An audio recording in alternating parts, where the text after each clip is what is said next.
Hey, what up? Well, welcome to the Film Focus page. It's me, Mr. P, again. I'm going to be giving you a newest review of Star Wars The Last Jedi, the 8th installment in the Star Wars franchise, written and directed by Rian Johnson, who directed Luca.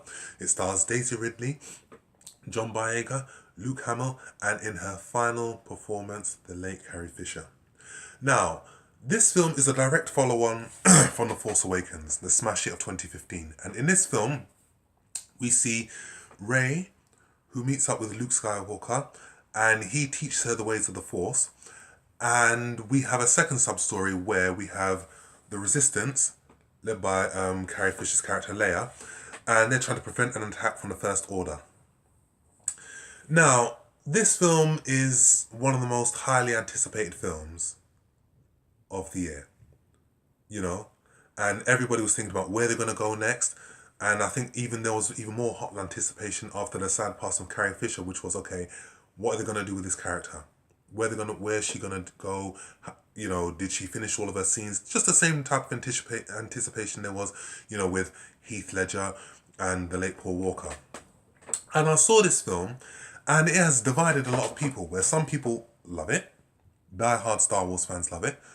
Some die-hard Star Wars fans actually hate it and want it removed because they think that it rebels against all, the traits of traditional Star Wars films. But for me, when I saw it, I thought it to be a thoroughly enjoyable watch. And for me, I liked where they went with this film. They took it in a different direction.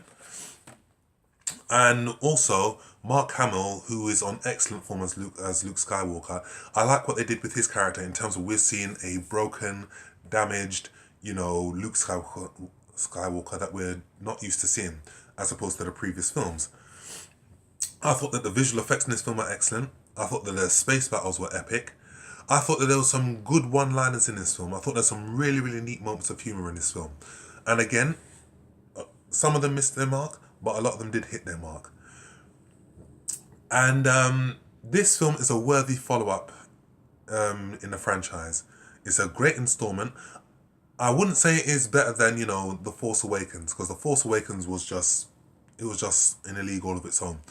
Also with Rogue One, which was a really, really surprisingly entertaining film for me. Also because of the ending and where it fit in the narrative of the Star Wars universe. I wouldn't say it's as good as that. Purely because this film, The Last Jedi, is 2.5 hours long. And I felt that when I watched this film, because I watched it twice, and I thought that, there were certain scenes that could have been cut out to make the film more coherent and make the film more succinct.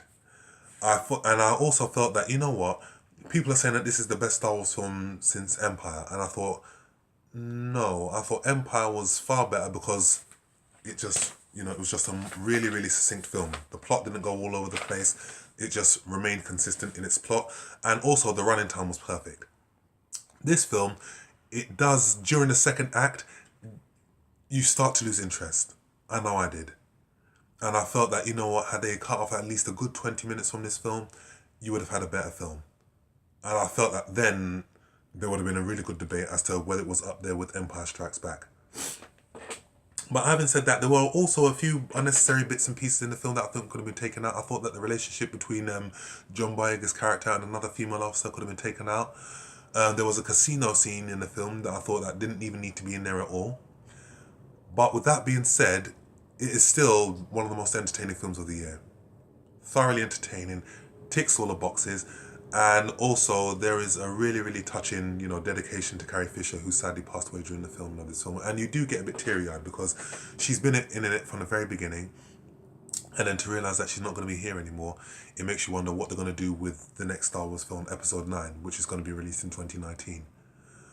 But it is still a thoroughly enjoyable film.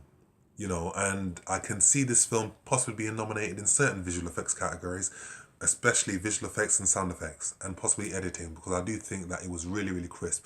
I saw this film in 3D.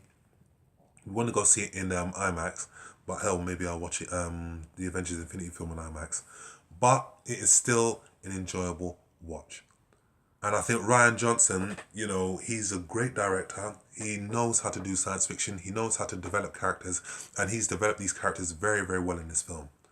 And when it comes to Episode 9, J.J. Abrams, who directed The Force Awakens, will be taking on the reins for this film.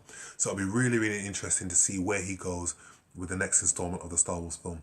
And also, it'll be really interesting to see, the Han Solo film that comes out in 2018. How's that going to come about? So, Star Wars The Last Jedi, is it a good film? I will give this film 8 out of 10. And I found it really, really good and entertaining. I mean, there's a few bits and pieces in this film that were going against it, but as a film, it was still really, really enjoyable. I liked it. So, is it a film that you should watch? Absolutely. Is it one for the DVD collection? If you're a Star Wars fan like I am? Absolutely. And, roll on 2018 where we can see what the Han Solo film is going to be like. So, that's my review of Star Wars The Last Jedi. Feel free to subscribe to my channel, follow me on Instagram and Facebook. Leave your comments below. What's your favourite Star Wars film? Tell me what you think, and I shall see you on the next film review. Stay blessed.